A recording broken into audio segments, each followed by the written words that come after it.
Sylvain, qui est le maître torchon, on va dire, S-torchon, puisqu'il a, je crois, à son actif un millier, c'est ça, tu m'as dit?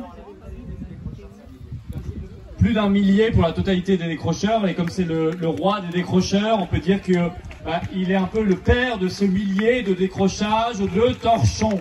Donc je vais leur laisser la parole pendant 3 minutes pour qu'ils vous disent pourquoi ils font ça.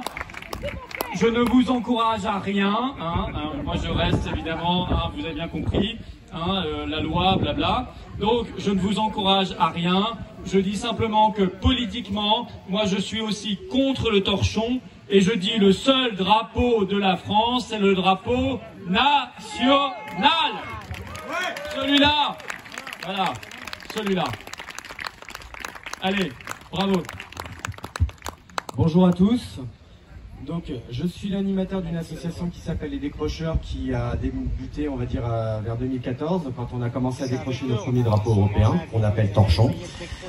Eric est l'un de nos plus vifs décrocheurs, et parmi tant d'autres à travers toute la France. L'idée, c'est qu'à la base, juridiquement, ces drapeaux n'ont en fait aucune légalité. C'est-à-dire qu'ils n'ont pas été reconnus ni dans la Constitution, ni dans les traités européens, à savoir l'article 52 des traités, enfin des déclarations annexées au traité sur le fonctionnement de l'Union européenne, pour ceux qui aiment la littérature juridique. Ils n'ont pas été reconnus par la France. Donc en soi, ce sont des emblèmes particuliers comme l'emblème du PCF, du PS ou de n'importe quel logo d'entreprise. Le fait de les décrocher, c'est évidemment symbolique et ça a une portée politique forte, ça démoralise les européistes, mais ça aussi, c'est un combat judiciaire pour nous parce qu'on veut aller jusqu'au bout des juridictions pour les faire tous déposer simplement par la reconnaissance de leur illégalité. Donc c'est une procédure longue, on a un site internet où on appelle les gens à nous aider financièrement parce que les avocats ça se paye pour pouvoir faire ces procédures, très clairement. Mais voilà, il y a ça, et je voudrais aussi glisser rapidement un petit mot tant que je l'ai, et je vais pas durer longtemps. Nous sommes des activistes un petit peu plus généraux, et nous appelons tous les gens qui veulent vraiment se battre pour la souveraineté à comprendre que ça fonctionne aussi dans la rue. Et nous, on prend les médias. Tous les premiers samedis du mois, on va faire le siège des médias, et je vous encourage à le faire. À partir de septembre, on recommence. Parce qu'on a un problème très clairement avec des médias collabos qui ont du mal avec les questions de souveraineté. Donc il faut les mettre à l'amende. On fait il y a d'autres activités que l'on fait. On voudrait montrer aussi des tribunaux populaires pour faire le procès fictif d'Emmanuel Macron sur notamment l'affaire Alstom ou les missiles qu'il a envoyés en Syrie. Voilà.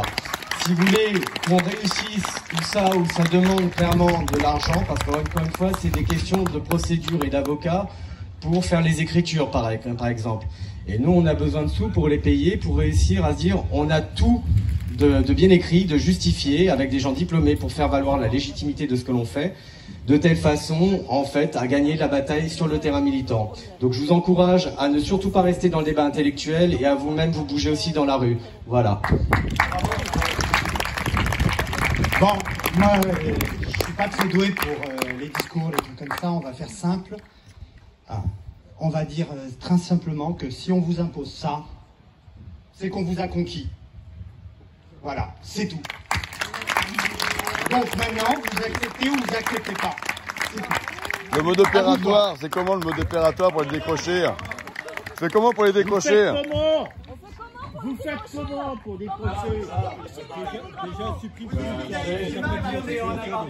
la procédure. Une démonstration. Il va venir vous expliquer éventuellement en aparté si vous êtes gentil. Oh là là. Voilà, je redonne la parole à notre monsieur loyal, c'est ça, Eric. Bon, j'espère que ça vous a inspiré une fois de plus. On sait pas comment faire. À ne pas respecter la loi parce que la loi c'est pour les gentils et ne pas la respecter c'est pour les méchants. On le sait très bien. En tout cas, ne vous faites pas mal si jamais vous avez envie d'enlever un drapeau.